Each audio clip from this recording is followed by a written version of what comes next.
To win and to seal up, and we also knew that there was records to break as a nation ourselves, between ourselves. So of course we had that ambition, but yeah, we have to say that luckily we're still through. So perhaps in that aspect it was we're happy that it was here and not the first game or second game. The mood in the dressing room. The mood is quite down actually, and it needed a few people to remind us that we're in a position that we're not usually in as a nation, as Black Stars, and that in tournament football, if we want to go the distance, the focus, even though we want to win every game, the focus is that we progress to the next round. And there's been coverage on the fact the next game, things, you don't know how it works. It could, by the end, could work in your favour. You never know. So we just have to focus on whichever game is at hand and give our best to win. All right, Brandon. First of all, congratulations for qualifying to the next round. What exactly was the mentality coming into this game, having already qualified? And how much did you guys also enjoy the performance, considering it was more offensive than we've seen in previous games? Yeah, I think speaking from being on the bench in the first half, I could get a feel for what the perspective was, and definitely hearing people cheering people to go for the game and to go and attack and express is where we want to be. We know that there's so much talent in the squad, and we want to be able to impose that on our opposition. But saying that, even in the games where we might have been seen as more defensive, I think that there's a lot of fear from other teams of what we do on the counter.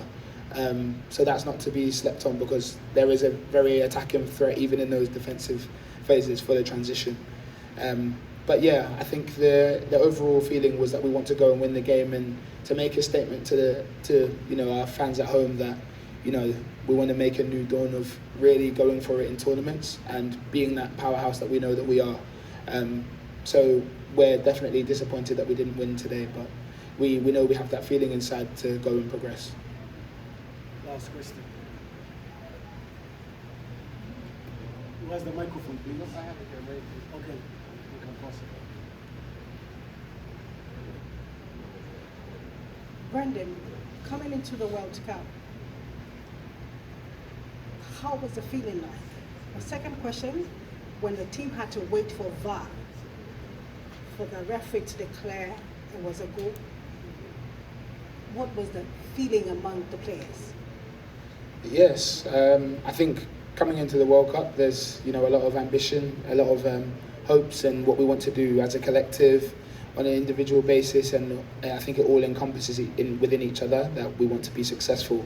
And we're glad that when we look around the dressing room, we see a lot of talent, a lot of ability, and a lot of hunger to go into to make a name for ourselves as a nation, and to keep that legacy going.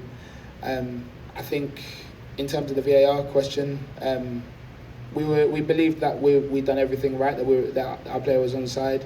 It's not in your hands, and we've seen lack of VAR in previous games, so perhaps it was a positive progression. But yeah, all you can do is wait for the decision. I was kind of cautious because they were stood on the halfway line ready to attack, but I believe that it would be a goal, so we're thankful.